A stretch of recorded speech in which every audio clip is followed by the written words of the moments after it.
Good morning students. आज हमारा lecture number 2 है, चैप्टर नंबर 1, इसका लेक्चर 2। आज हम स्टार्ट करेंगे topic P and L appropriation.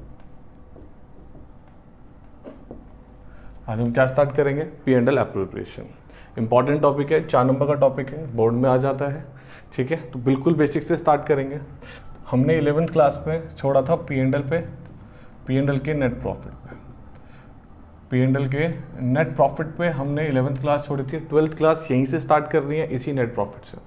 ठीक है, अब P and L appropriation basically क्या है? पी एंड एल एप्रोप्रिएशन ये अब हमें बताएगा कि किस तरीके से हमें पार्टनर्स के बीच में प्रॉफिट जो है वो डिस्ट्रीब्यूट करना होता है। ठीक है, तो उसके लिए सबसे पहले हमें समझना पड़ेगा एप्रोप्रिएशंस क्या होती है। तो एप्रोप्रिएशन बेसिकली मीन्स जो भी चीज़ हम प्रॉफिट में अर्न करते हैं और इस प्रॉफिट से हम किस किस चीज़ को निकाल के रिमेनिंग अमाउंट जो है वो पार्टनर्स में डिस्ट्रीब्यूट करते हैं।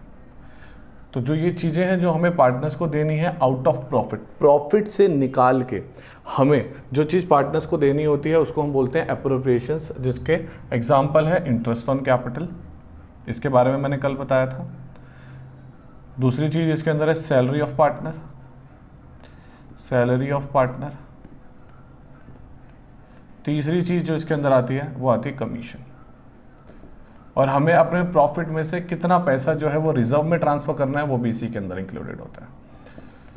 तो ये सारी चीज़ें क्या है? ये एप्रोप्रिएशन। क्यों एप्रोप्रिएशन है? अगर प्रॉफिट नहीं होगा तो इनमें से कोई भी चीज़ हमें नहीं निकालनी होती। कोई भी चीज़ जो प्रॉफिट में से हम पार्टनर को देते हैं निकाल के, दैट इज कॉल्ड एप्रोप्रिएशन। और अगर प्रॉफिट नहीं है तो हमें ये चीज़ें डिस्ट्रीब्यूट करने की ज़रूरत नहीं है। इससे हमें एक चीज़ पता चलती है, अगर कंपनी को लॉस है, अगर फर्म को लॉस है तो profit P and L appropriation नहीं बनता।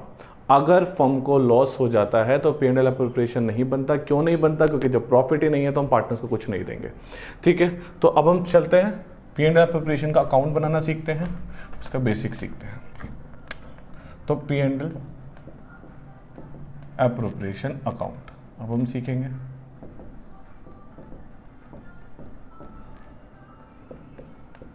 अगर आप ये पूरा फॉर्मेट भी अच्छे से पढ़ लेंगे तो इस फॉर्मेट से ही आपको पूरा टॉपिक समझ में आ जाएगा। पर्टिकुलर्स अमाउंट, यहां पे आएगा डेबिट और यहां पे आएगा क्रेडिट। ठीक है जी, सबसे पहले मैंने बताया किस चीज से स्टार्ट करेंगे? By net profit. और जितनी भी ये चीजें हैं इनको हम बोलते हैं चार्ज फ्रॉम प्रॉफिट। जब हम पी एंड एल से पहले जो खर्चा करते हैं उसको हम बोलते हैं चार्ज अगेंस्ट प्रॉफिट, जो हमारा पी एंड एल अकाउंट में जाता है। चार्ज फ्रॉम प्रॉफिट जो होती हैं वो सारी चीज़ें आपके P and L appropriation account के अंदर आती हैं कि प्रॉफिट में से निकाला हुआ, और प्रॉफिट से पहले वाली चीज़ें चार्ज अगेंस्ट प्रॉफिट होती हैं। ठीक है, तो जितनी भी एप्रोप्रिएशंस होती हैं वो चार्ज फ्रॉम प्रॉफिट होती है। मतलब पार्टनर्स को दिए जाने वाली सारी चीज़ें क्या होती हैं? एप्रोप्रिएशंस होती हैं। सिर्फ इंटरेस्ट ऑन पार्टनर्स लोन जो होता है वो चार्ज अगेंस्ट प्रॉफिट होता है, क्योंकि अगर किसी पार्टनर ने फर्म को लोन दिया हुआ है और उस पर दिया हुआ ब्याज, उस पर दिया हुआ इंटरेस्ट वो अगेंस्ट प्रॉफिट होता है। क्यों? क्योंकि वो जो इंटरेस्ट है वो हमारे प्रॉफिट को कम कर देता है। ठीक है, तो सबसे पहले हम लिखेंगे नेट प्रॉफिट। और अगर बाई चांस किसी क्वेश्चन में आपको नेट प्रॉफिट जो है उसमें ऐसा कोई एक्सपेंस है जो हमने इसमें से अभी माइनस नहीं किया है या इसमें से अभी हमारा चार्ज नहीं हुआ है, तो हम उसे पहले चार्ज करेंगे और उसके बाद जो प्रॉफिट आएगा उस प्रॉफिट को यहाँ लिखते हैं। ठीक है, उसके बाद सबसे पहली चीज़ क्या? To interest on capital. जितने पार्टनर हैं हम मान लेते हैं 2 पार्टनर है, ए और B. Interest on capital A और बी। हमने क्या किया कि ए की कैपिटल पे और बी की कैपिटल पे इंटरेस्ट दिया, और इस पे हम स्टार मार्क करेंगे। इसको हम अलग से भी पढ़ेंगे कि इंटरेस्ट ऑन कैपिटल कैसे कैलकुलेट करते हैं और क्या होता है। ठीक है, दूसरी चीज़ जो आती है वो हमारे पास आती है टू सैलरी ऑफ पार्टनर। ठीक है, ज़रूरी नहीं है कि हम सारे पार्टनर्स को सैलरी देंगे, किसी इंडिविजुअल पार्टनर को भी सैलरी मिल सकती है, सारे पार्टनर्स को भी सैलरी मिल सकती है। तो जो भी हमें क्वेश्चन में गिवन होगा उसके हिसाब से यहाँ पे पार्टनर की सैलरी आ जाएगी। टू कमीशन, इस पर भी स्टार मार्क करना, इसे भी हम अलग से कैलकुलेट करना सीखेंगे। इसकी एक अलग क्लास बनाऊंगा, छोटी क्लास होगी बट इस टॉपिक को समझना ज़रूरी है, तो उसको अलग लेक्चर में समझेंगे। तो to salary of partner, to interest on capital, to commission, और जो बच जाता है वो होता है रिजर्व। इसका भी तुम्हें क्वेश्चन में गिवन होता है, इस पर भी स्टार मार्क कर लेना, इसको भी हम कैलकुलेट करना सीखेंगे। और लास्ट में जो भी हमारे पास बच गया, बट हाँ उससे पहले एक चीज़, अब ये सारी चीज़ें जो हैं वो हैं खर्चे, कि हमने भाई इंटरेस्ट ऑन कैपिटल पार्टनर को दिया, सैलरी पार्टनर को दी, कमीशन पार्टनर को दी, और रिजर्व प्रॉफिट में से इतना पैसा निकाल लिया।